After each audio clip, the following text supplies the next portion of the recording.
News Talk 98.9, the roar of Memphis. Tool Talk Radio with Joe and Allan. Welcome to Tool Talk Radio, coming to you from the Brown Refrigeration Studios. I'm Joe Thorderson with Thor's Hammer, Carpentry and Wood Turning. I'm Allan Gilbreth with darkoakmedia.com. And I'm Maximilian, wishing Joe and Allan's relatives a very happy International Orangutan Day. Absolutely. Well, Allan has like 5 pet orangutans. One of them's your butler, right? Yeah, well, I actually get to report a lovely evening spent with Terry Pratchett, the world-renowned author, talking about his involvement in his orangutan sanctuary. Oh, gosh. Oh, my gosh, what a great evening. Could you imagine an orangutan sanctuary? Oh, and he was, but having Sir Terry sit around and describe orangutans to you is just an experience that I will never, ever forget. Well, Max, this is a good one, and this is sure to trigger the usual suspects, I'm sure, out there on the text line. So, whether it be like orangutan gifs, memes, whatever, just send them over, please. How about this? Best performance in a movie by an orangutan? Because I can already think of, didn't we have some Burt Reynolds movie? No, Clint Eastwood had an orangutan, yeah, that was right? Clyde. That was Clyde. And there's been others. Famous last words, Clyde scrapped the caddy. Right. So, so there you go. There's your assignment, folks. We want to hear your best orangutan stories. Maybe you've had an orangutan encounter. Who knows? Maybe you own an orangutan like Allan does. So, if you fall under any of those categories, you can call or text us at the Big M Roofing and Remodeling Hotline at 901-683-0989. We also invite you to go. This is a really good idea. Okay, well, first the good idea is go to the Tool Talk Radio Facebook page. We've made a couple of posts, including a weird video that Allan sent me, which is going to be our Critter Wars. Allan, I wasn't 100% sure what I was looking at. I kind of guessed what it was, but it looks creepy and it looks disturbing, and you had to tackle that this week. Yeah.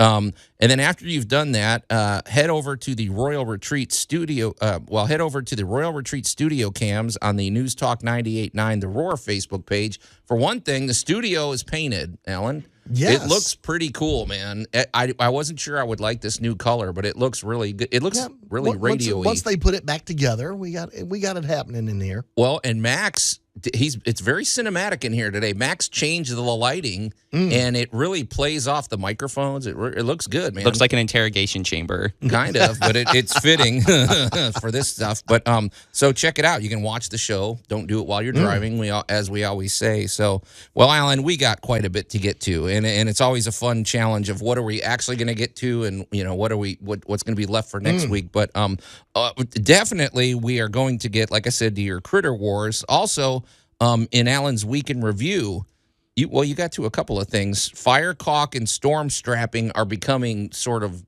you touched on it a few weeks ago, but it's becoming more relevant to all of us. So. I've been through another building inspection, so they are very relevant now. This is something, if you're not dealing with it, you're going to. Okay, cool. And then also, folks, I was out of town. I went to Chicago. I've got just a couple little things to report, and I'll sprinkle that in throughout the show. But among those, Allan, it was a random encounter.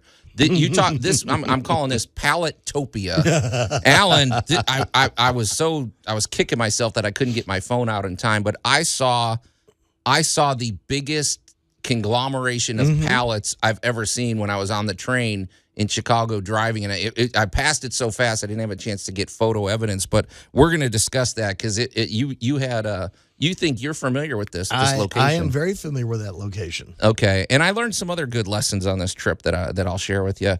Let's see, for our great moments in building history, we're going to talk about the Panama Canal.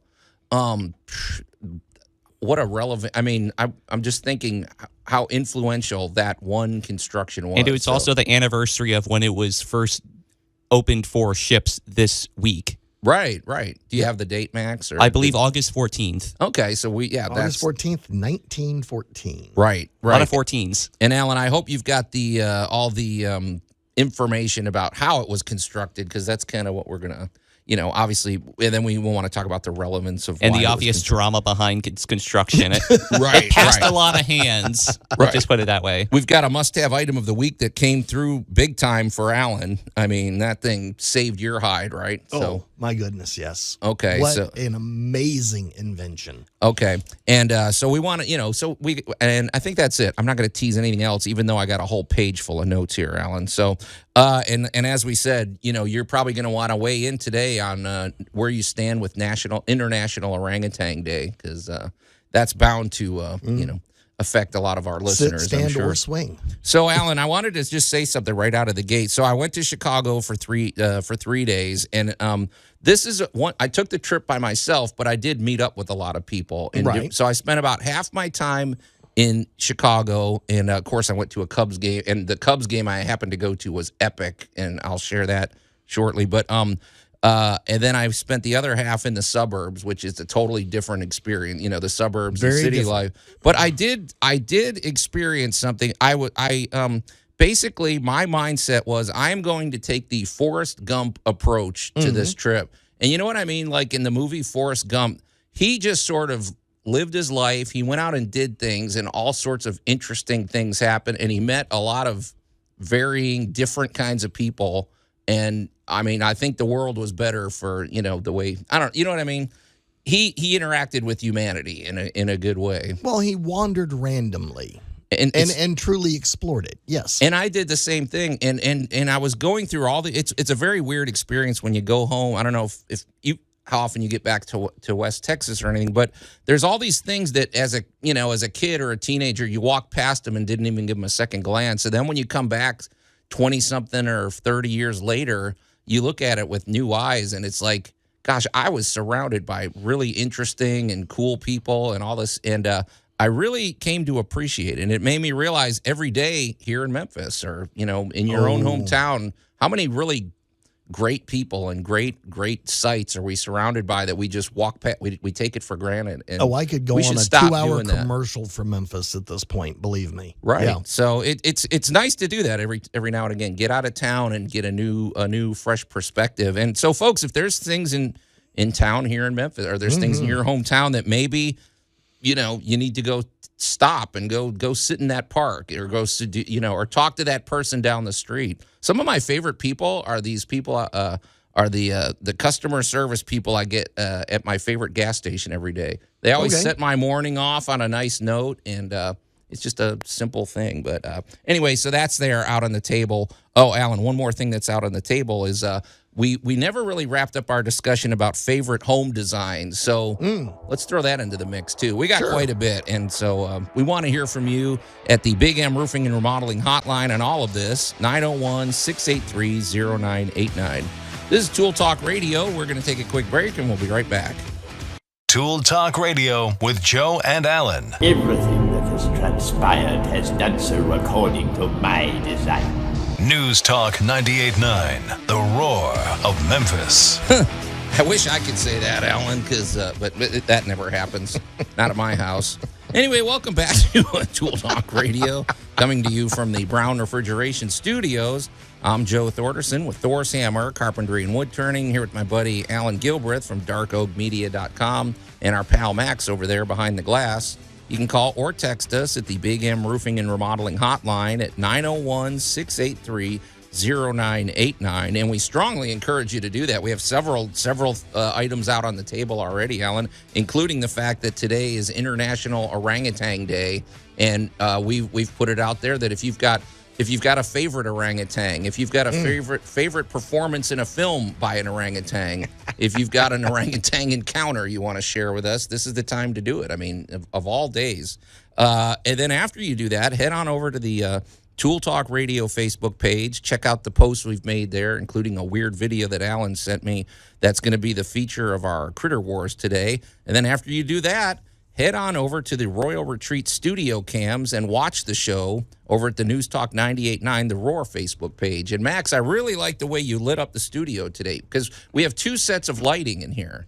and you chose the most dramatic, I think. I chose the one that's the most cozy to me when I'm here alone. It's cool. Yeah, it feels very, it reminds me like an old school radio station. And I have to say, Allan, on your camera, it's really lighting up the roar sign behind you pretty dramatically. So, it is rather well contrasted. Yeah, so if you want to see that, definitely do that. So, but Allan, let's shift gears. We've talked a little bit about kind of a lot about everything, but let's talk about you, sir. Oh, the humanity. Jeez. And once everybody's eardrums have recovered, so The first and last show you ever hear. This is the part of the show where we focus on Allan's week, because Allan has a wide-ranging, for one thing, he has a wide-ranging amount of duties that he does and a wide-ranging skill set, and we never know what he's going to bring us. And what did you bring us today, sir? So, well, we're going to go back to the pool bar. Okay, well, people need to know. If you're new to Tool Talk Radio, then you should know. Allan is renovating. It's an outdoor bar. It's kind of like a cabana type thing. Looks like something off of Gilligan's Island. However, this thing is about 8 feet from a swimming pool. It is. It's going to feature electricity.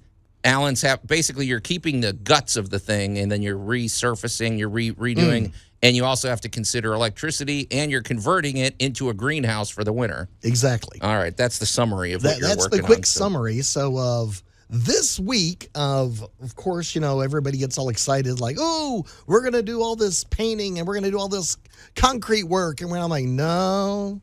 They're ready to get to it. I'm like, no, there's going to be a lot of Sawzall work this week. Right. So the original builder had some good ideas, and they weren't necessarily all that well executed. So there were a lot of little ledges and little cute decorations that honestly didn't really work.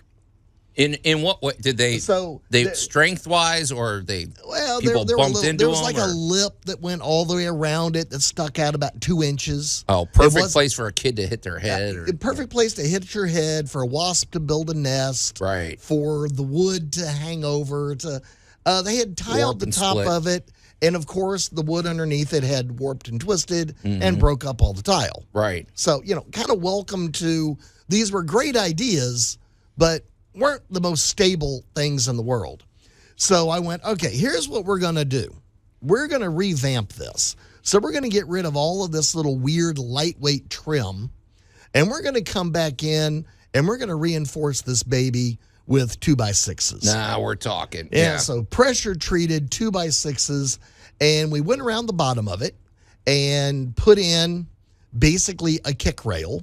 Okay. And that looked, when we got done with that, everybody's standing around. It's great. Everybody's oohing and awing. It's kind of like, all right. How high? So you're talking about like some sort of a rail. I mean, more or less, if you bump your knees against, or if you want to put your foot, foot up on it, right there at the bottom, right there at the bottom. Oh, gotcha. Because at the bottom is where you get all of the little specking from the lawnmowers going by, and the paint is always peeling at the bottom first. Yeah. And I'm like, all right, guys, that's because we didn't protect that. So we put that in. And then we had to go around. It's like a baseboard. Exactly. Okay. But it's a 2x6. Right. A serious baseboard. Right. And we had to go back in and then trim off all of these little weird edges and everything, because what we're going to do next is we elevated the 2x6s around what's going to be the bar up about 1.5 inches. Because what we're going to do next week is we're going to pour a concrete counter. Holy smoke. Now, Allan, we've talked about this in the past. When properly executed, a concrete counter is cool. It's going to be amazing, but it's also going to be thick enough that it can maintain itself. So we're going to reinforce the bar and make sure everything's level. And we went ahead and hid, because I sent you a picture. I went, look what we did this week. And you went, I don't see any difference. Yeah, because you didn't send me the... Well, but what you didn't see was the fact that we had hidden in the structure of the building now the 2x4s going across inside the top that now line up perfectly with the 2x6s that we've now put on the outside edge of the building. So later, when it's time to stop the libations, it's time to wrap this thing up, now they can very easily run the plastic around it, and now it has double duty as a greenhouse. Well, Max, this seems to fit in with your sensibilities because I know you always like to talk about like a Japanese design, especially like home design, and there's a very modular approach to, and it sounds like Alan's got the same thing here, right? Well, everything is kind of left in the corner and everything, and you bring it to the center, and then you bring it back to the corners again, and then it just becomes an empty space that's sort of utility for any purpose. Right. So it's so when you need a dining room, you move the tables over there. Exactly. When you need a place to to entertain, and well, so yeah. And that's why we're going to put in nice, thick, about 1.5 inch poured concrete because it's concrete. Right. You can set your plants up there. You can have your heater in there. You're going to have the plastic enclosed. So it's going to have double purpose over the winter. And in the spring, take the plastic down, move the plants back out, clean the counter, restock the ice bin, and you're ready to kick the pool back open with a libation station. So, Al, you're going to have to get a lot of pictures for this one because, as I recall, Alan, you did a segment, I don't know, a year or two ago about a concrete counter that somebody did. You came in after somebody had failed miserably on trying to put a concrete counter in their kitchen, and all the things that can go wrong, from mixing improperly to the wrong type of concrete. Well, it was pretty bad. The thing is, you don't actually use concrete for this. You use cement. Okay. And the biggest difference is cement is all of the wonderful things of concrete without the aggregate. You explain that, because I think you need to clarify that. So when you're looking at your swimming pool, all around the pool is the deck that they poured, and it's usually got a pebbled finish. Right. There are little rocks in it. That's concrete. Right. Now, your pool is probably made out of a Portland cement, okay, which is the limestone and the binders and all of that stuff that makes the concrete work without the rocks. Right. So it has to be formulated just right because it has to provide strength without the aggregate in it to give it that kind of strength. While we're discussing that, Alan, there's something that's probably worth mentioning, because sometimes you go to the big box store, and I do know this for a fact. If you go to the concrete aisle, you'll see bags and bags of there's rows of different types of material, and it'd probably be easy to say, oh, okay, well, that's the quick drying one. I'm gonna put that on my sidewalk or something. When, well, you don't do that if it's concrete. I always equate it with like mortar or something like that, but it's that where it's like isn't mortar what goes, you know what I mean? It goes in between like bricks and things where there are no rocks in it, but that's not suitable for a sidewalk because you need those rocks in there for that, and so you got to really think about what material is going where. Mm-hmm. So. Well, the biggest thing is there are different configurations and different densities. Oh, now that's an interesting point. So too, yeah. there are different uses for different types of cement, concrete, and mortar. Okay. Because in the mortar world, you can go anywhere from the mortar that goes between bricks and a brick wall and like thin set that would be lying underneath your floor as you're walking around on a tile floor. Just to level it out a little bit. Well, but thin set is what actually holds that in place, and it also gives you the ability to level over tiny imperfections. So you got a little tiny wobble in the subfloor, there's a little gouge in it or something. Your thin set or mortar can cover that up and level you up. Right.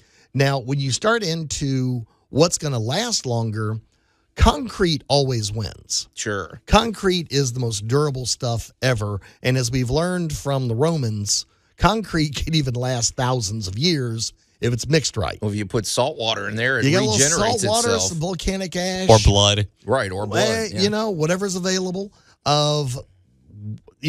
there you go.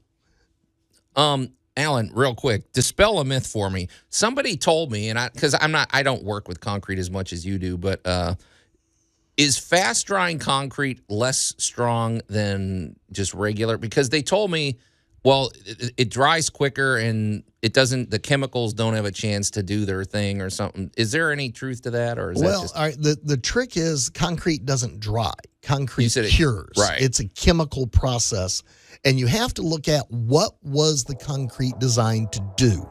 Okay. So a lot of times when you're looking at that cheap bag of concrete, it's designed to hold a post in place, not be the foundation for your house. All right. Pretty interesting stuff, man. We'll probably have a couple parting thoughts with that. And then, Allan, we got to get to your Critter Wars. Oh, yeah. This is Tool Talk Radio. We're going to take a quick break, and we'll be right back. Tool Talk Radio with Joe and Allan. The baler can flatten a car engine. It can cut off your arm and crush your entire body without skipping a beat. How many people a year do you think get their arms cut off in a baler? Baylor, I hardly know her. News Talk 98.9, the roar of Memphis. Have you ever put a watermelon in the baler, Allan? That's something to see. Explosive results. All right, I've done the watermelon rubber band challenge. Okay. That sounds like it something will Gallagher explode. would do. Oh, Gallagher, yeah. He had no respect for watermelons. Oh, he loved watermelons. And welcome back to Tool Talk Radio, coming to you from the Brown Refrigeration Studios. I'm Joe Thorderson with Thor's Hammer, Carpentry and Wood Turning, here with my buddy Allan Gilbreth from darkoakmedia.com and our pal Max over there behind the glass. You can call or text us regarding how you treat watermelons at the Big M Roofing and Remodeling Hotline at 901-683-0989. Among the topics that we have out on the table, I guess Agent 732 weighed in. I thought Agent 732 would surely weigh in on the International Orangutan Day, but you said this is something regarding the Panama Canal, which we're going to discuss later. It said the first people to swim through the Panama Canal, J.R. Bingaman and James Wendell Green, were workers who built it. They had to apply with the Secretary of War to do it, but they felt that the honor of that record should belong to those who actually built it. Oh, okay. I didn't know you were going to read it now, Max, but okay. So that's a rather interesting and very, thought-provoking, I guess, There's text. a lot but for, to this, yes. I'm amazed that Agent 732 passed on International Orangutan Day. We appreciate the profundity, but we would like some funny memes and GIFs of your orangutans, Yeah, please. that's what we're looking for. We also have sort of a, out on the table, we have sort of this ongoing thing about your favorite home designs, because we really barely skimmed the surface on that last week, Allan, and we'd love to know what are some of your favorite home designs and some of your least favorite. And what we're talking about here, folks, is like every, 20 years or so, home styles change, home technology changes, and maybe you're a fan of those really old homes in like the Midtown area. Maybe you like the ultra modern. So we, feel free at any time to weigh in on that. But also we invite you to watch the show. You can check out the show on the Royal Retreat studio cams over at the News Talk 98.9 The Roar Facebook page. And of course, at some point today, make sure you get over to the Tool Talk Radio Facebook page. Give it a like and check out the posts over there. So, hey, Allan, before the break, we were somehow the conversation strayed into concrete because you were talking about in this outdoor pool house or pool libation station that you're building. There's going to be a concrete counter, and before the break, I had mentioned something, and I just wanted to follow up with that. I had been told that quick drying cement is less strong than just normal drying cement, in the sense that all the chemical processes are rushed or something like that. And you had a follow up for that. You said it was hydraulic cement. Is that what we're talking about? Well, there's all different types of cements and concretes out there. The biggest thing is, what is the job and what are you supposed to be doing with it? Because normal, just everyday, that fast bag, right? That 50-pound bag that says fast acting, sets up in 30 minutes. It's not bad. It does exactly what it says, but read the back of the package just a little bit. Right. And it's going to tell you not for use as a foundation. Don't use this as a surface. Right. This is, kind of an industrial setting a post, patching a hole, doing that type of thing. Because it's the duct tape of concrete. It is. It is. And that is because of the type of pasting that's used in it, the type of aggregate that's used in it. So if you change the rock size or the size of the sand, you create different densities and different purposes. Right. So if you're going to be putting, I would definitely not use post cement for pouring a driveway. Okay. Yeah, of course. So all right, but what about my question? Is there any difference in strength with Yes. quick drying? Okay. Yes. Oh, yeah. Absolutely. What's stronger? Yeah. The long answer is there's about 32 different types of cement. The Okay. short answer is know what you want to do. Look for the bag that says, I do that. Did you answer my question? Yes. I don't know. Is quick drying less strong than? Than other types. Yeah. Yes. That's what I. Okay, that's what I. It's stronger than It's like some. pulling teeth, but- Max. I was just trying to get that answer. So that's something to say. It makes sense to me because it just seems like everything is rushed, and Well, I don't it's know. designed to do and hold up to a certain level of strength. Yeah, and the other thing is, you may be in a real situation where you don't have time to let you. You talked about some wow. underwater cement you use, and you Yeah. literally have Yeah, working with I worked with about a year ago. I had to work with hydraulic cement, right. and there's like this huge warning on the box. You have 5 minutes. Right. Whatever it is you think you're gonna do from the time you begin mixing this stuff until you have a rock. Right. You have 5 minutes. They were not kidding, and I'm also going to tell you, don't use warm water. That means you got 4 minutes. I mean, this is one of these, you got, well, I remember, because we do a lot of drywall work too. Right. And you get different types of joint compound. And when that bag says it's 10-minute joint compound, you're not taking a dinner break. You got 10 minutes to get this stuff up on the walls. My experience with that too, Alan. Okay, even when you say it's 5 minutes, after about 2 minutes, it doesn't mix right. Like it starts to separate and everything. You probably have about a minute. You got about a minute or two before work the with chemical processes Right. actually take over. So Plan it out, man. whatever you're going to do. This is what I tell you about working with the concrete, mortar, joint compound.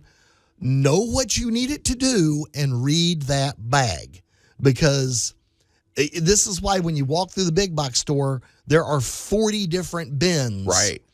And some of it is $8 a bag, and some of it is $35 a bag. Right.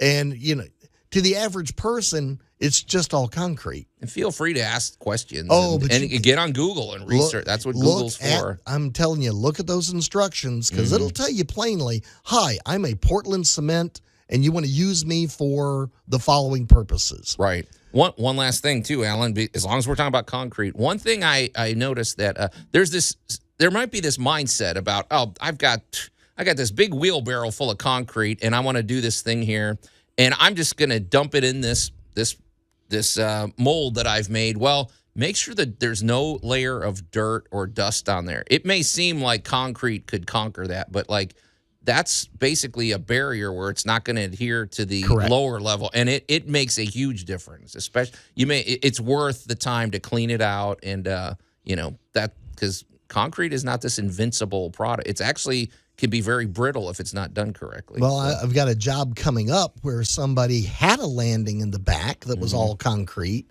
and it got pitted and beat up over use over about 30 years. Right. So somebody came in about 7 years ago and just poured a new pad on top of the old pad. Yep. Well, guess That what? doesn't- The new pad is now becoming gravel Right. because they didn't prep the two to adhere to each other or even try to get along with each other. So basically, the lower pad is destroying the upper pad. Yeah. Yeah. So concrete safely out there, or responsibly, I guess you could say. Well, But, yeah. and one little side note, if you're going to do concrete to concrete jobs, Yeah. do a little research and find out if your concretes are even chemically compatible. That's a good point too. Because Yeah. if they're not, they don't like each other. they don't necessarily have to play nice. All right. Well, that's our concrete public service announcement. But it's interesting. You never know where the conversation's going to stray to. So, and I thought that was worthy information, Alan. So, all right. In terms of your weekly reviews, though, that's a pretty good one. It's all constructive. It wasn't a I'm very reactionary excited, job yeah. site this week. So, all right. Well, Alan, I don't know if his week was reactionary or not, but our good buddy Larry Brown from Brown Refrigeration is always in the thick of things with all of your HVAC needs, and of course, I mean, it's one of the most important features of a home. And I mean, Yes. it encompasses the entire home, which is interesting. Every room is affected by your HVAC system, whether it's properly conditioning the air with the right humidity and temperatures, but also the clean air that comes out of it. And we always are big fans of the technology used with Brown Refrigeration. They use train systems because train really, I mean, it's hard to stop a train now. There's a truth to that. Also, they incorporate the Remy Halo system, which is uses the UV power of the sun to basically create cleaning particulates within the air. So all the air that comes out of the HVAC system is clean, and it cleans every surface it hits, which still hurts my brain how that actually works. That must be interesting to see on a molecular level. I wonder if there's ways to video this or something if you had the right kind of camera. Probably not. I don't know. Okay. All right. If you're out there and you have a molecular camera, let's let us know if about you got that. an electron microscope, we want to talk. But also, the great thing about Brown Refrigeration is the business culture that Larry Brown cultivates, and the great Mrs. Brown as well. So, because when you call Brown Refrigeration, they answer their phones. You don't get sent to some answering service, halfway across the country. They are very responsive. They're always up on the latest technology, and their technicians are cool. I don't know how Larry does it. He finds the best people. Allan, you're on. You got them on speed dial. I really do. But great business culture, and you need a reliable HVAC company because it's not just it's not a one-time purchase. This is a relationship because your HVAC system should be maintained and properly cleaned, and that's something to pay attention to every 6 months or a year. You're going to want a regular visit, and that's why there's nobody better than our good friends at Brown Refrigeration. You can call them directly at 901-362-1881 or go to their very easy-to-remember website, brownref.com. Well, Allan, if you're just tuning in, as I told everybody, I was out of town this week in Chicago, and I took sort of the Forrest Gump approach to the trip, and I was trying to really just have fun with sort of things that maybe might seem mundane to other people, but I found a lot of interesting things, including, Allan, what I'm calling palletopia. I saw a pallet situation that I've never seen before, and you're familiar with this situation, and we're going to unpack that when we come back here on Tool Talk Radio. You're listening to Tool Talk Radio. We're going to take a quick break, and we'll be right back. Tool Talk Radio with Joe and Allan. The Emperor does not share your optimistic appraisal of the situation, and he is most displeased with your apparent lack of progress. News Talk 98.9, The Roar of Memphis. That guy has no...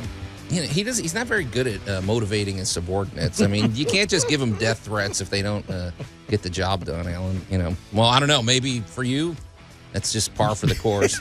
Anyway, welcome back to Tool Talk Radio, coming to you from the Brown Refrigeration Studios. I'm Joe Thorderson with Thor's Hammer, Carpentry and Wood Turning, here with my buddy Allan Gilbreth from darkoakmedia.com and our pal Max over there behind the glass. You can call or text us at the Big M Roofing and Remodeling Hotline at 901-683-0989, like somebody did. We'll get to them in a minute, Max. Somebody wanted to weigh in on the concrete situation.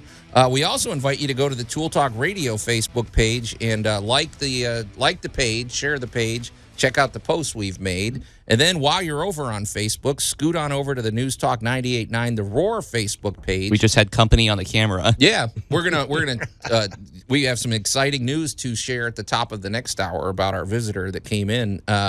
But if you happen to be watching the show, you might have caught a glimpse of of these figures. But you can watch the show on the News Talk 98.9 The Roar Facebook page on the Royal Retreat studio cams. And I have to say, Allan, we mentioned this last week. The studio's being repainted. It's done. It's been repainted.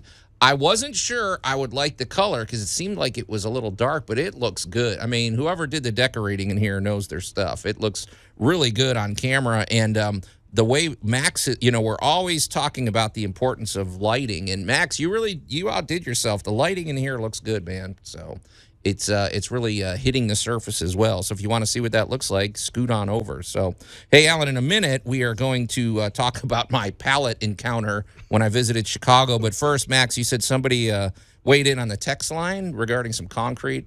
Yes, anonymous texter with a number from Oregon I poured a concrete slab by myself, and it turned out poorly. What can I put over it to make it look good and even it out? I have a half-inch dips, half-inch hills, in a shop of 24 by 50. I poured it in 2 pours with an open drain down the middle and would have a seam at the 25-foot mark. What should I use? This guy sounds like, or this guy or gal sounds like they know what they're doing, but I think I see the issue. Well, Allan, what do you think happened here? Because I'm wondering, was it too watery? Was it too?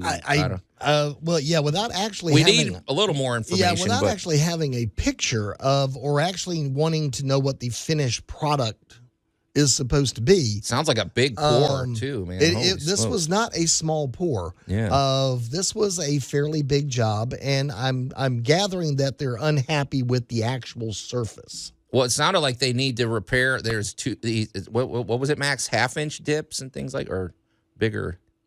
How big were the dips in there? Because I feel like that's the question. How do you resurface without redoing the whole thing? It sounds like said half-inch dips. Okay, because that's one of those tricky. It's almost it's easier to fill in like 3 inches of concrete than that little half-inch. So, Allan, this is a tricky. Yeah. I don't know that you're going to get a magic solution out there, dear listener, because that's a tricky depth, man. If it's too thin. My first instinct is to tell them to go to the Quikrete website, and Quikrete makes a special blend of a Portland cement, right, and polymers and sand that might actually be the solution for what they're looking for. Yeah. But I would definitely go do a little research. But I would definitely pop over to the Quikrete. It's just quikrete.com and look at their concrete resurfacers and see if that is going to give you what you're looking for.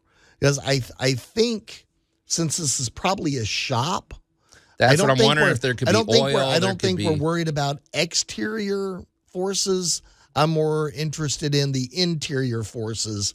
So that's why my first instinct would be to go look at that. But I would need some pictures and a few other things. I feel like, yeah, and because, they talked about a drain and everything. So I'm sure it's like you said, it's a shop. We don't know if there's forklifts. We don't know what's moving around there. I don't know the actual use of this place, but there are resurfacing products available, and there are also coating products available that would kind of level it all out, depending upon the type of shop and the use that it's going to be in. I got a question, Allan. And like I said, dear listener, I personally am not a concrete authority. If you're out there and you're a concrete authority, Allan, you use it more than I do. The big trick for me is, like, if you have these dips, well, you have to account for, okay, it's one thing to fill in the lower part of the dip, but when you get to the edge and there's almost, it's 1/8 of an inch, to me, what would make more sense is to bust out that area, at least get it down maybe a couple inches. So cosmetically, it's not going to look great, but at least if you pour it in there, you got a fighting chance of it staying put and leveling everything out. I don't know, what do you think of that? I mean,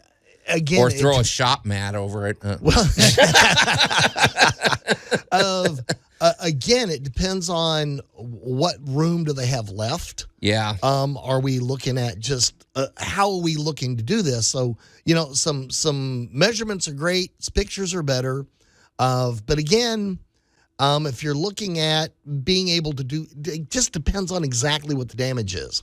If it is something that does actually penetrate the concrete, right, sometimes busting that out and replacing it is the best option. Okay. Hey, so dear listener, I don't know if you're in Oregon or if you moved here from Oregon. Either way, pictures would be great, and maybe just a little bit more information. But I hope what we said helps. Go check out the resurfacers at Quikrete. That might give you some ideas. Yeah. So okay. Well, I'm sure we'll hear back. So, but hey, Allan, it's time to shift gears. I've got to talk about this pallet encounter that I had, and.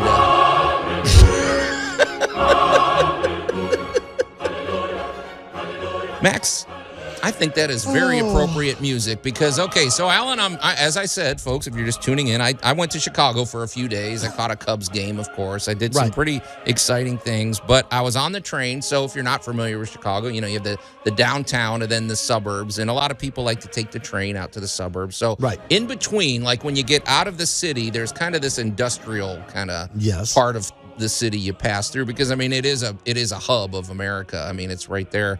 Well, Allan, I'm kicking myself that I didn't have my camera out because I would have loved to have video of this. But I'm on the train heading to good old Glen Ellen, Illinois, and this I don't even know how to describe it. This looked like something out of the final scene of Raiders of the Lost Ark. You know, when he goes into that warehouse and it's just yes, in Area 51, and it's just this massive thing. Well, Allan, this thing had to be 2 blocks long, maybe by a block wide. It was next to a warehouse. And they had pallets, I'm talking stacked right next to each other. These pallets were at least 30 or 40 high. I don't even know how many hundreds of thousands, maybe millions of pallets were in this location. So I had many questions out. For one thing, it was really cool. I was just thinking of all the things you would want to make out of these pallets. I mean, this was Palletopia. But for one thing, I was marveling at the strength of pallets that you can even stack them.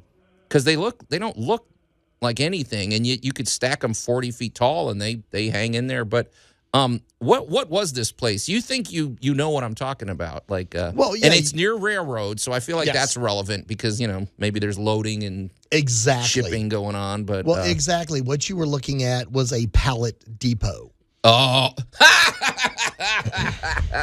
can't help the name. Oh boy, you were looking at a pallet depot. And a lot of times, some of these places can store 1 million pallets at a time.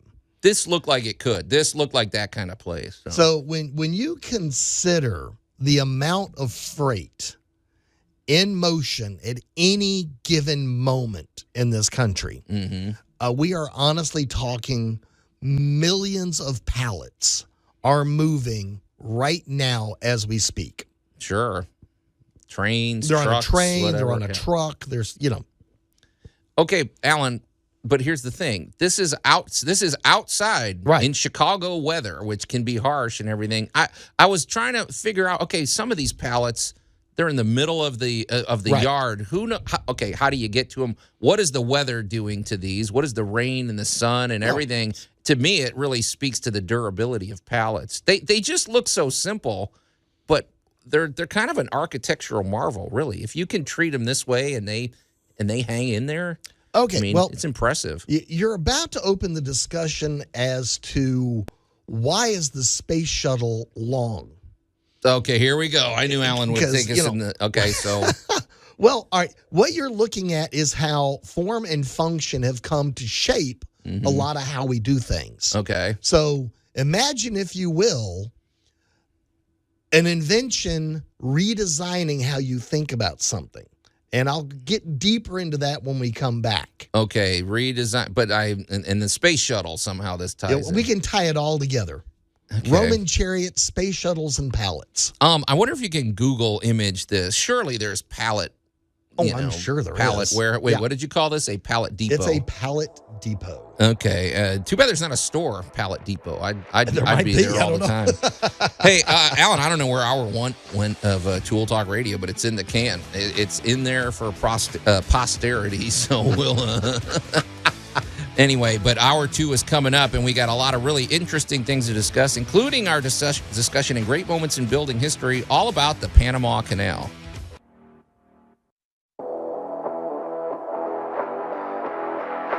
News Talk 98.9, the roar of Memphis. Tool Talk Radio with Joe and Allan. Am I on, Max? And welcome, I guess. And welcome to hour 2 of Tool Talk Radio, coming to you from the Brown Refrigeration Studios. I should have shut off your mics an hour ago. Yeah, no kidding. Give the listeners a break. I'm Joe Thorderson with Thor's Hammer, Carpentry and Wood Turning, here with my buddy Allan Gilbreth from darkoakmedia.com and our pal Max over there behind the glass. You can call or text us at the Big M Roofing and Remodeling Hotline at 901-683-0989. We have a few topics of discussion on the table, and I can't believe nobody has weighed in on International Orangutan Day. We left it out there. Or did somebody weigh in? Don't read it, Max. Give it. Did somebody chime in? Who do you think did? Okay, I was waiting for that. Okay, in a minute we'll get to that because that's what we were hoping to hear from. We also have other, we had a great question from a listener. I don't know if they were in Oregon or if they've moved here from Oregon. They had an Oregon number. So, Oh, they said that they were they have a shop in Ohio, but they're working in Osceola. Okay. Wow. All right. Cool. Okay. So we'll get to that. They had a concrete question that we tried to tackle. So definitely interact. We want to hear from you. 901-683-0989, the Big M Roofing and Remodeling Hotline. You can interact in other ways too, Alan. You can go to the Tool Talk Radio Facebook page, send us messages there, like the page, share the page, and check out the posts we've made over there. And then while you're on Facebook, scoot on over to the News Talk 98.9 The Roar Facebook page and watch the show on the Royal Retreat studio cams. Okay. All right. Hey, Alan, we do have to mention something. Anybody that was watching the show might have caught a little glimpse of a visitor. They dropped by. He's sort of a legend around here in the radio station, but Dan the Lego Man was here with his son. What is his son's name? I forget. Sorry. He was here with his son and dropped off something that we were pretty proud to receive. I'm holding it up. These are awesome. I'm holding it up for the cameras right now. If you're looking at the Royal Retreat studio cams, it's basically a Boy Scout merit badge that we somehow earned. Alan, okay. Yeah. I haven't earned a badge in, I don't even know, since I was in Cub Scouts. But it's because if you listened, I think this was back in April. We had his Cub Scout, the Boy Scout troop in, and they earned a merit badge by participating on Tool Talk Radio for the day. They were really fun guests. They had a lot of cool stories. I like the one about the kid that got attacked by a raccoon. Yeah, so of he course said, you I did, mean, yes. a raccoon basically brushed up to him, and then he built it up into a near-death encounter. But yeah. they had some good stuff, and by being on the show, they got a merit badge. I mean, I don't know. I mean, that seems like a pretty easy. It's not like building a fire or, skinning a bear or something like that. It seems like a pretty good one. But anyway, we appreciate it, Dan. So thanks for that merit badge out there. So, Alan, once again, I feel like I've over-teased. We got a whole list of notes to get to. We got stuff. But, Max, let's get us up to date. What did we hear from on the text line? With regards to the orangutan day? Well, let's get to our concrete. Did they have any new information? We were asking if they could send pictures or maybe just a little bit more information about that concrete repair that they were interested in. They just mentioned that it was their shop that's a household shop, that's all. Oh, it's a household shop. Okay. Huh. Yeah. Well, I think my answer to go check out Quikrete might be the a Quikrete resurfacer, or there's a couple other brands, but I like the videos at the Quikrete website. I was going to say my fallback is to get on YouTube or something, and you're going to find a lot of videos on that. That's usually a good one. So, all right, did anybody else weigh in? Because we have... for National Orangutan Day, Talk obviously Agent 732, he said, aside from sharing about 96% of DNA with humans, their favorite food is the diurnal tree fruit, one of the worst smelling fruits on the planet. It's described as smelling like sewage. Yeah. That's what they Have you eat, ever cooked Alan. with diurnal? Say what? Have you ever cooked with diurnal fruit? No, actually, I have not. I thought it was called durian fruit. Well, it is. Durian is just. It's. I just can't get by the smell. Okay. But orangutans are cute. They're a lot of fun. Okay. Well, all right. Thanks, Agent 732. We appreciate that. I mean, there's been many famous orangutan. Clyde, I guess, was the most famous one, the Clint Eastwood guy. But, maybe you've had an orangutan encounter. The best would be if they had video or pictures that they could send on the Big M Roofing and Remodeling Hotline. So, okay. Well, thanks. Thanks to you, Agent 732. I knew you wouldn't fail us. So, all right, Alan, let's keep the topic in this realm and hit it, Max. Most foul, cruel, and bad-tempered rodent you ever set eyes on. I just wanted to hug. Oh, rats in the kitchen, just like that delightful movie I taped in the theater. So we're going from Handel to Wagner today. We're getting cultured. Oh, yeah. Yeah, very civilized here on Tool Talk. So, Alan, I posted this video. It looked threatening. It looked pretty intimidating. I couldn't tell what kind. I knew it was obviously something that's going to sting you, but I couldn't tell what I was looking at. So what was I looking at? Oh, you were looking at a whole lot of very angry bumblebees. Oh, now we got to be careful with bees because, we don't want to kill them. But Alan sent a picture. It looked to me like a downed bumblebee nest, and they were swarming everywhere. You can look at, like I said, it's on the Tool Talk Radio Facebook page. Oh, and how apropos that it's also World Honeybee Day. Oh, well, there you go, Max. See, it's all coming full circle. So, Allan, where were these bees? What was this encounter, and what did you do to take care of it?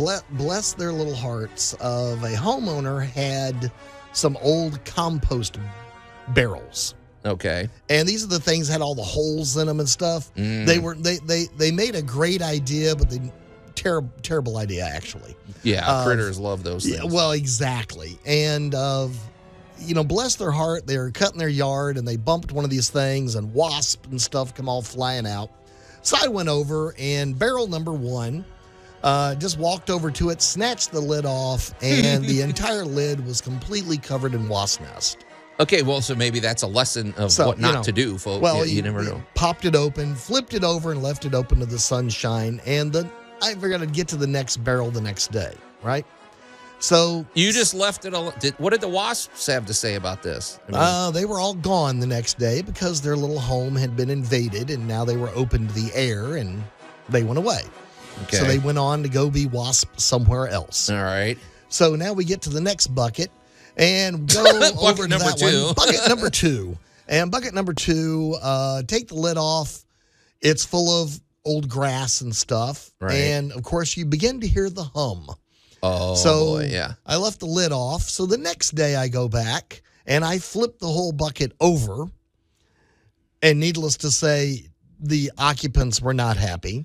So the next day I go back. Jeez, how long is this? Okay. This is all during the evening. Well, I'm trying not to just walk back there with a flamethrower and wipe everything out. This is like that epic tale from Seinfeld about the missing toe. Yeah, I'm just like, okay, so I didn't realize this was an actual week-long process. This is an entire week of right at dusk. Walked back there and this time dumped out the barrel. Yeah. So that made the big grass pile on the ground.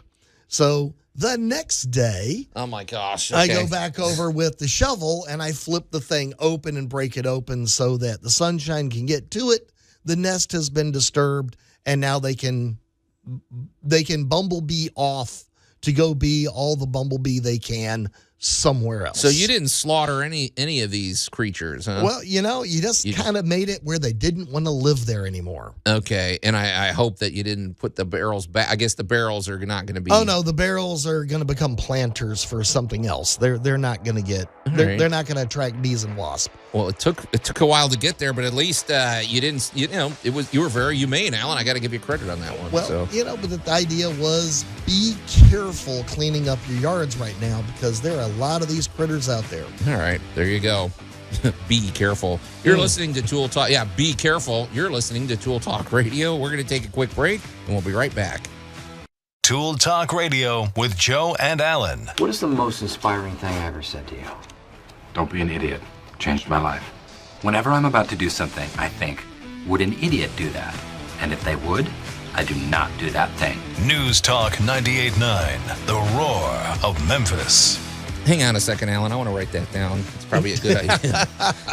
Okay, got that there. Okay. Yeah, do not go play with bumblebee nest. Good advice. And welcome back to Tool Talk Radio, coming to you from the Brown Refrigeration Studios.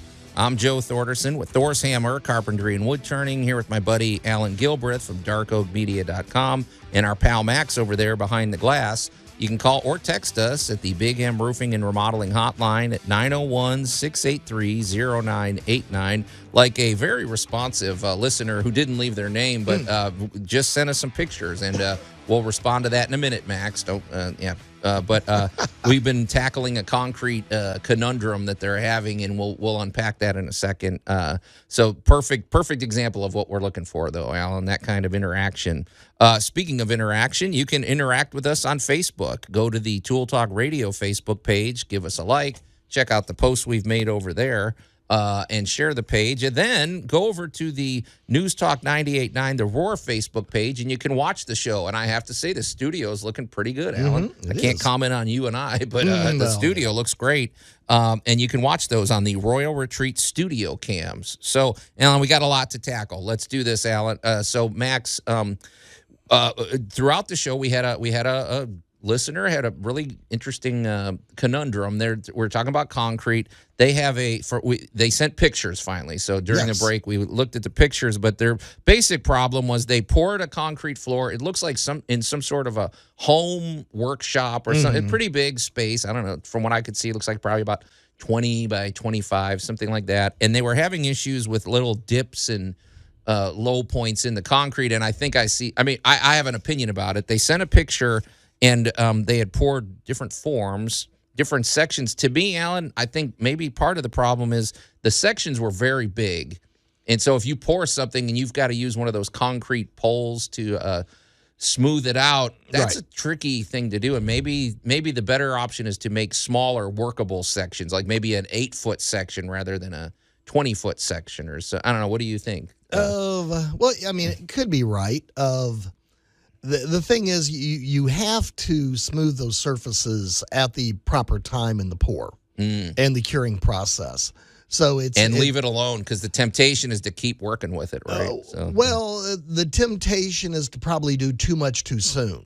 Oh, that's a good point. And you know, it's kind of one of those timing type things. So unless you're really used to working with concrete, you don't necessarily have the timing built into your work schedule. So it looks like good work that they did. I think. Well, they did do a good pour. Yeah. I mean, they've got it framed, they've got it supported, they got the wire down. So I mean, the basic idea of the pour, the actual integrity of this floor is excellent. Looks great. It's going to look great. Yeah. So I think to get the cosmetic look that they want, I think that either since it is a workshop, of some type of workshop surfacing, would probably solve their issue, and possibly even a light resurfacer with again coating. Okay. We've dealt with a lot of these in the past. There's a number of companies that do a really good job of putting in surfaces for your workshop. Okay, cool. Depending upon the type of workshop you have. Well, because if you have a workshop too, you have to think about level. You want your tools and everything on there to be level. Right. And the other thing is you don't want to twist an ankle or something. No, exactly. And we actually have the man himself on the line who I'm going to send you the pictures. His name is William. Oh, okay. Excellent. Well, okay. Well, you should have done that in the first place. Come on in, William. Okay, so William, you're on the line, huh? Hello, how are you doing? Hey, William. So this is your floor that we've been discussing this morning? It is. So what happened was I built a shop, put the floor in, and thought, oh, shoot, it's just 24 by 25. I'll split it in half. You know, the shop's 24 by 50, so I split it in half. Oh, I can pour this. I don't need to hire anyone to help me. I like your attitude. Yeah, well, it was an attitude that cost me a floor almost. The first truck came in too dry. It set up too quick, and it got away from me. I barely saved it. There were some half-inch dips. There's some half-inch hills, so there's an inch between the two. Yeah. Ooh, hills. And, yeah. I think hills are worse. Yeah. Yeah. Yeah, because now I've got to fill the valleys up to at least the top of the hill, and then I got to level everything out. So I don't want to rip this whole thing up. It's reinforced with wire. Saw that. Very good.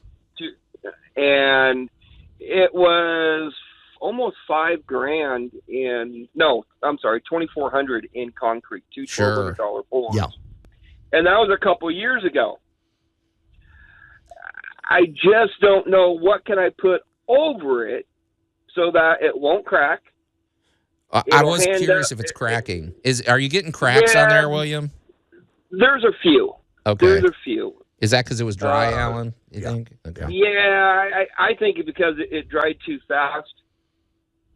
But so far the cracks have only been towards the edges. They haven't been like through the center of it or anything. Hey, William, what are you using the shop for? Like, what's going on in there? Is it multi-purpose? Yeah, the heaviest thing I've got going in there is my fifth wheel, and I mean it's 16K, so it's got a little bit of weight. Okay. But I figured that the ground bearing pressure from the tires on it's probably going to be between 2,000 and 3,000 psi. I used 5,000 psi concrete. I don't know, So man. I It sounds wasn't like you did it right. I think the problem, like you said, it was too dry and it was difficult. It probably you couldn't have the right amount of time to work with it. Did you have? How did you use it? Did you use like a pole and a to float it and everything? I rented one of those vibrating screeds. Oh, have you ever used one of those, Allan? I never did. I'm not a big fan of those. Oh, Yeah, I'm not a big fan of them now either. Because now suddenly their surface now makes perfect sense to me. I'm going, okay, I know what you got. What is that, Allan? I had never used something like that. Well, it can make little mounds and hills. It vibrates. It's pounding it in to smooth. It vibrates. I don't think I'd like that either, man. That sounds very unwieldy. So, okay, so basically, how bad are the hills? They go up half an inch. They're a half inch above grade. Okay. And the valleys are a half inch below grade. All right, Allan, So, don't we have a isn't there a resurface? I don't know. Well, that's why I said I would pop just personally I'd get on YouTube for this. I'm sorry. YouTube is always my grind. You can always grind down a hill. That's not always the best option, but it can always be done. You can make a whole lot of dust. Right. But it just depends on how many there are and how bad. The really simple solution is to possibly pour to the height of the hills. So you're filling in the valleys, right? You're just bringing the whole thing up that next half an inch, or maybe beyond. I don't know, man. Do you mind adding an inch to this height, William? Could you do that if it came to it? I could. I could add an inch to it. Maybe do like a reasonable pour. Just change the whole. Maybe you, like you said, work in like 8-foot sections instead of 20-foot or something. I think that's what I would do. Then you'll be happy with the results. And you can't do half inch. That's too thick. I think at least Allan, an inch or two. Yeah, this is where I would do a little research, and again, I would go to a concrete manufacturer's website, and I would look at the bonding agents, and I would look at the instructions because they're probably going to tell you to sand it, scuff it, clean You're it. going to apply the polymer that bonds. That was my next question: is do I need to rough up the existing surface? You won't want any oil on there. Well. Yeah, you don't want any oily Yeah, I mean, you're in for some fun, William. But I think you'll be happier in the long run because it looks like you did a great job on this wear. Yeah, the finish. You did a good job on all your prep. It's just I'm sorry your concrete didn't show up on quite like you needed it to. Yeah. I think re-pour. Over the top. I think a quote-unquote resurface, and I'm using that term loosely, is going to be your actual solution here. Yeah, I think so. Now, I had thought about researching, in Ohio, there's a thing called natural stone, and they just come in and kind of lay down some surface on top of it, but I didn't know how thick that could go. Okay. Hey, William, we're coming up on a break. Let's do this. Allan and I can talk to you off the air, right, Max? So we're gonna do that because we're gonna reconvene on that, and then because man, we got a lot to get to too, Allan. But William, stick around for a minute if you don't mind. Not a problem. And we really appreciate it, man. This is an interesting. Well, it's interesting for us, but anyway, we'll continue the conversation. You're listening to Tool Talk Radio, or News Talk 98.9 The Roar of Memphis. We're going to take a quick break, and we'll be right back. Tool Talk Radio with Joe and Allan. I'm here to clean the carpets. Most of the world is carpeted, and one day we will do the cleaning. News Talk 98.9, The Roar of Memphis. I got to admit, Allan, now that's the kind of mindset you need. That is a good business model. That is. He's looking at a need, and he's going to fulfill it. Get to it. And welcome back to, I think that's why hardwood floors eventually became a thing. Anyway, welcome back to Tool Talk Radio. Coming to you from the Brown Refrigeration Studios, I'm Joe Thorderson with Thor's Hammer, Carpentry and Wood Turning, here with my buddy Allan Gilbreth from darkoakmedia.com and our pal Max over there behind the glass. You can call or text us at the Big M Roofing and Remodeling Hotline at 901-683-0989. You can also check out the show you can also check out the action on the Tool Talk Radio Facebook page. Share the page, like the page, and watch the posts we've made. Then, while you're on Facebook, go to the Royal Retreat studio cams and watch the show. And that's always interesting. Hey, Allan, we got a lot to get to. Before the break, we were talking to our friend William, who called in from Osceola. I guess he's from Oregon, but with a concrete conundrum.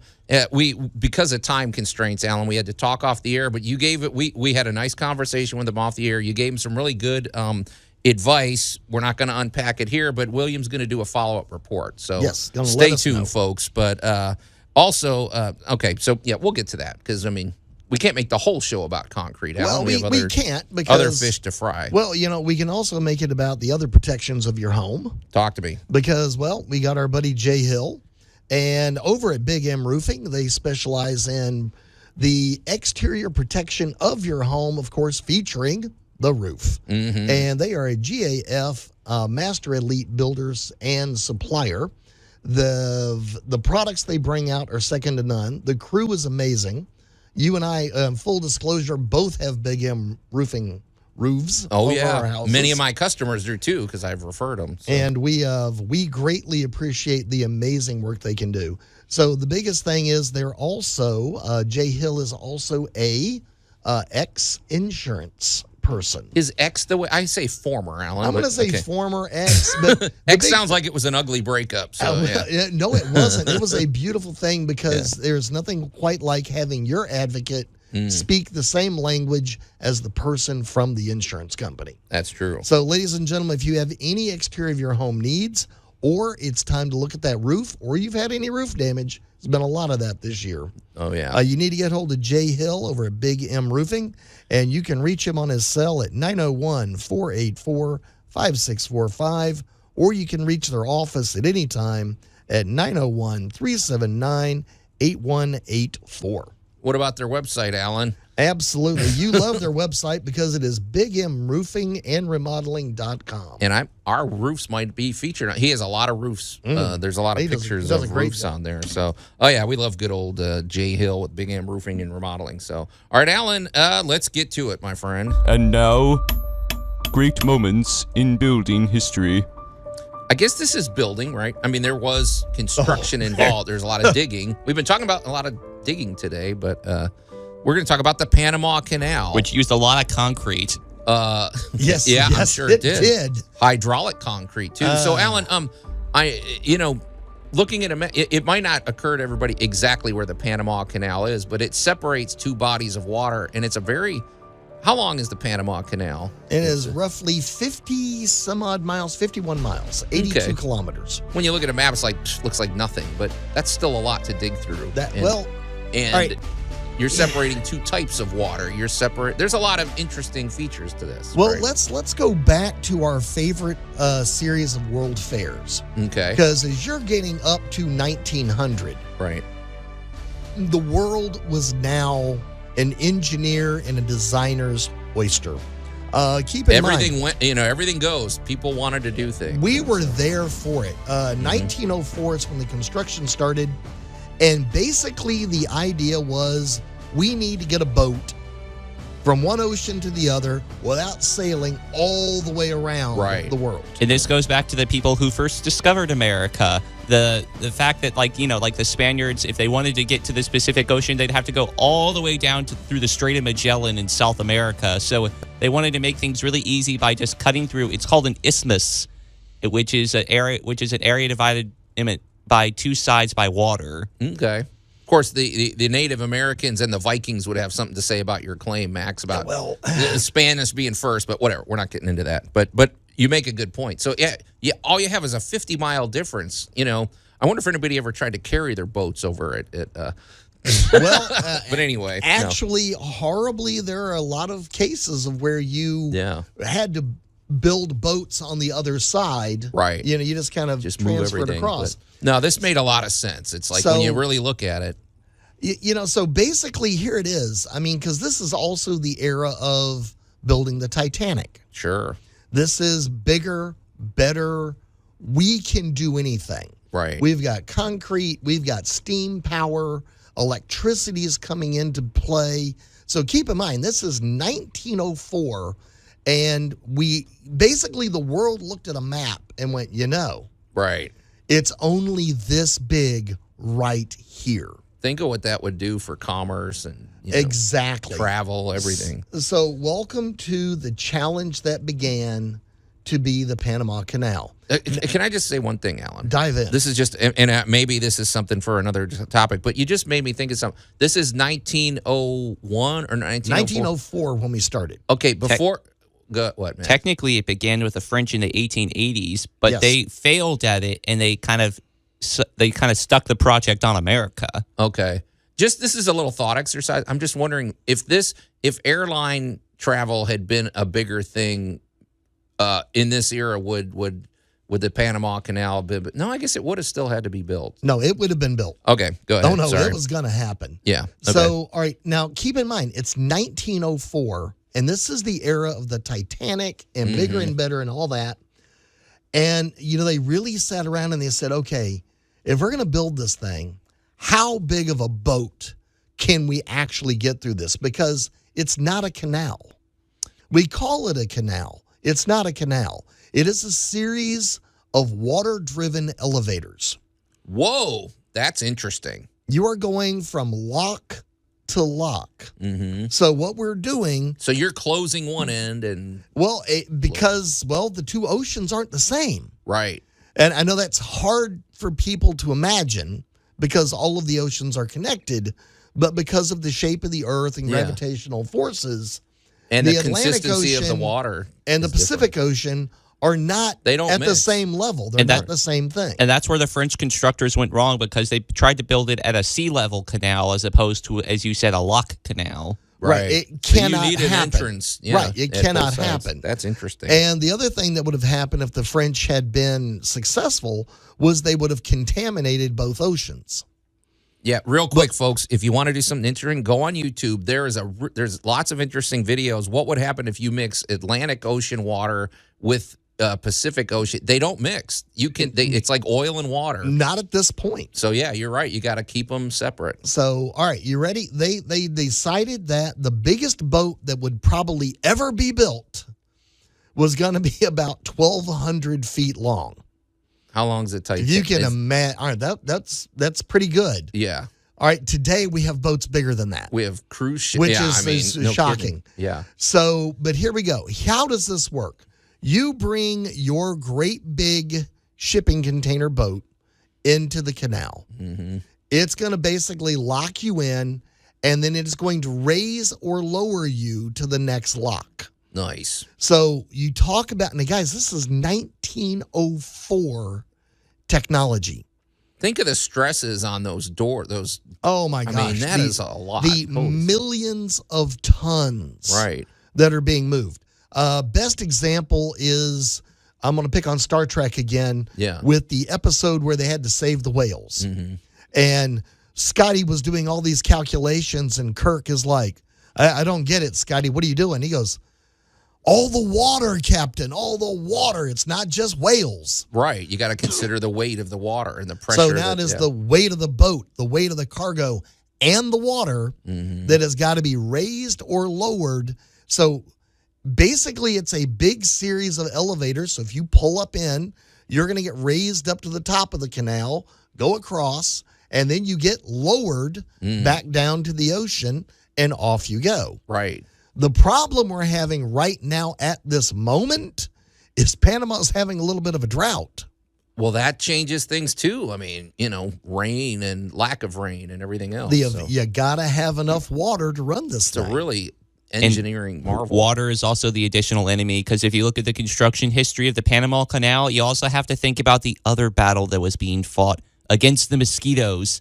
Oh, yeah. They had to wipe out a whole area of mosquitoes while they were building the Panama Canal to prevent people from getting malaria and yellow fever. Oh, man. So we learned a lot building this. And, Allan, I'd have to believe there's steel and things involved. Well, steel may not like salt water rubbing up against it all the time, too. So it was 7 years of construction, and the technology level at the end when they opened this thing was probably 20 years ahead of where it started in about 1900 when they really kind of got the idea together. And it was August 15th that it opened, not August 14th.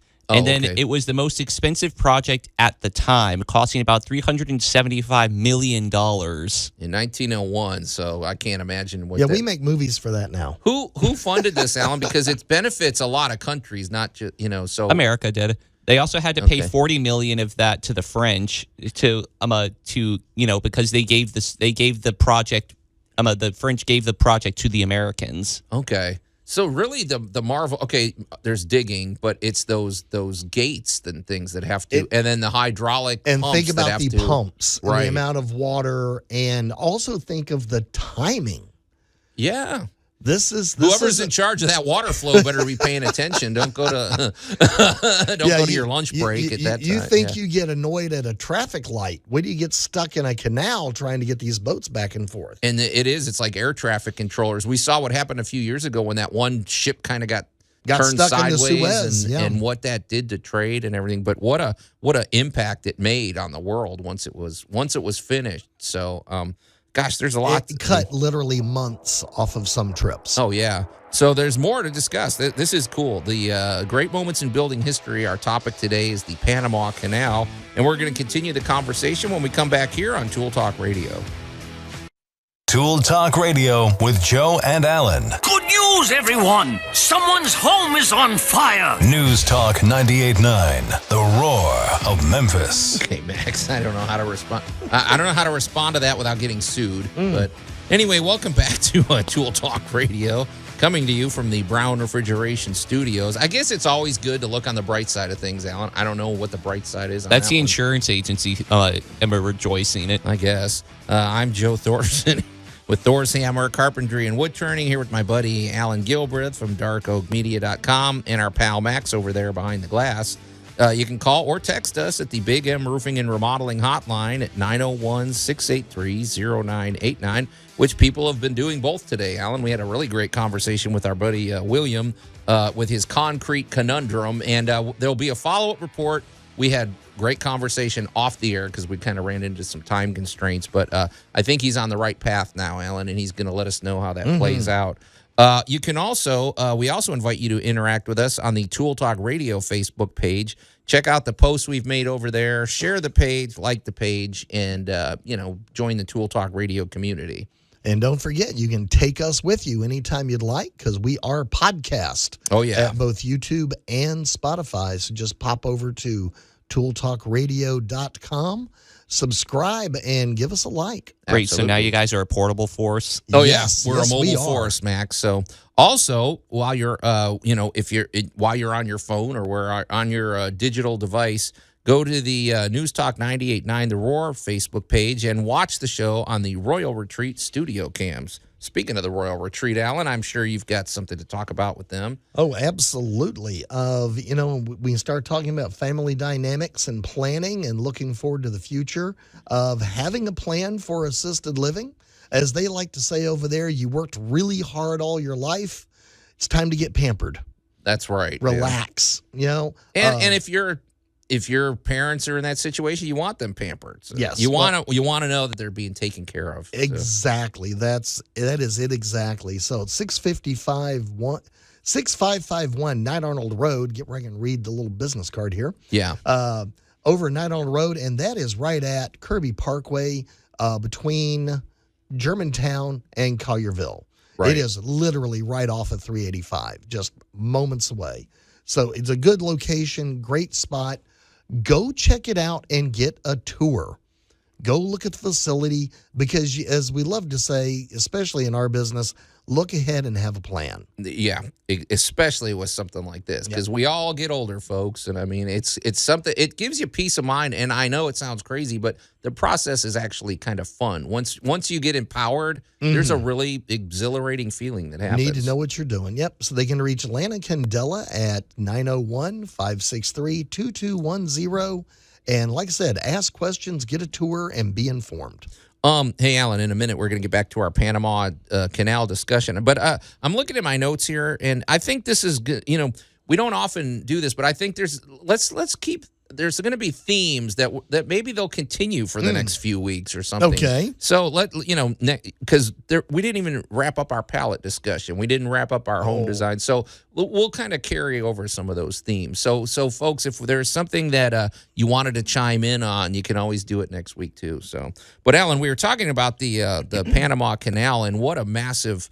I am curious. Now, you said it's 50-something miles long. How wide is the Panama Canal? How wide of how many ships could you fit in there? And because it's not as wide as people might expect. It's all right. Well, one, of course, there's been changes over the years, but it is shockingly not as big as you would think.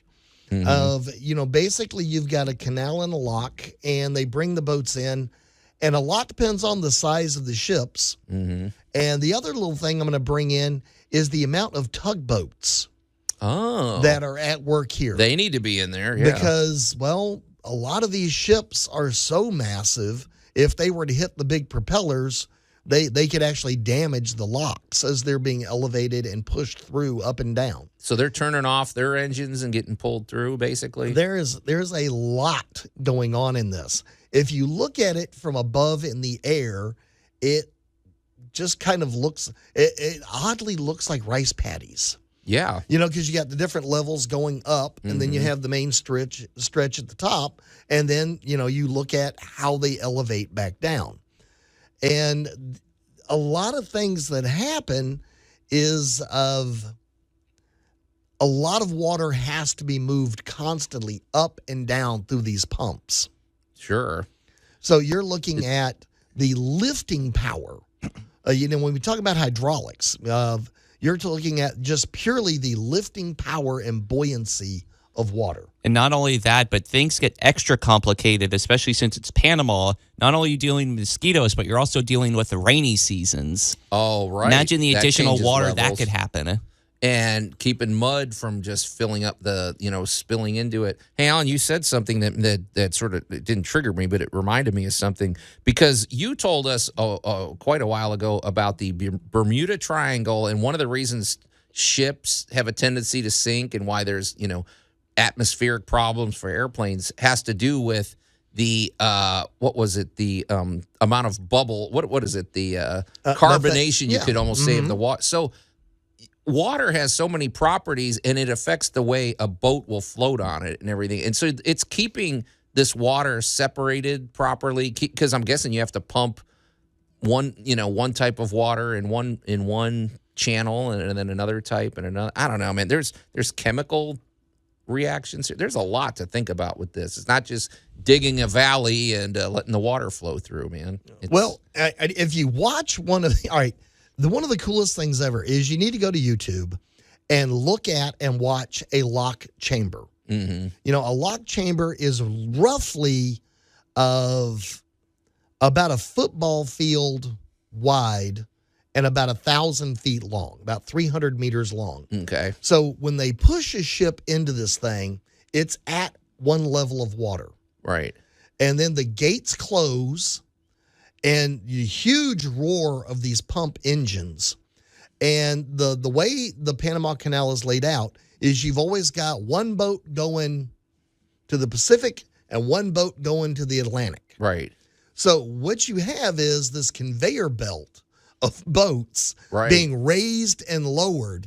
And when you get at the topmost lock, the boats, it's kind of hilarious. The boats on the left-hand side of your screen pull in low and elevate, while the boat on the right pulls in and they switch sides. Right. Is the tall boat now lowers down the somewhat 40 feet that it takes to go out the next lock. I bet you if you looked on YouTube, you could probably find like a time lapse thing of that. That would be cool if you're looking at it straight on and watching boats going up and down or something. It is pretty cool. It is amazing. So 1904, we had the audacity to think about carrying a boat pretty much over a big hill. It's only we say only 50 miles long. Right.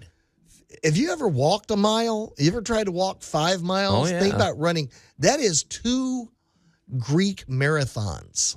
Oh yeah, when you're and because you're navigating through a very tight space with a massive ship, so that's Yeah, you've only got about 30 meters. You've only got about 110, 120 feet wide, right, to operate.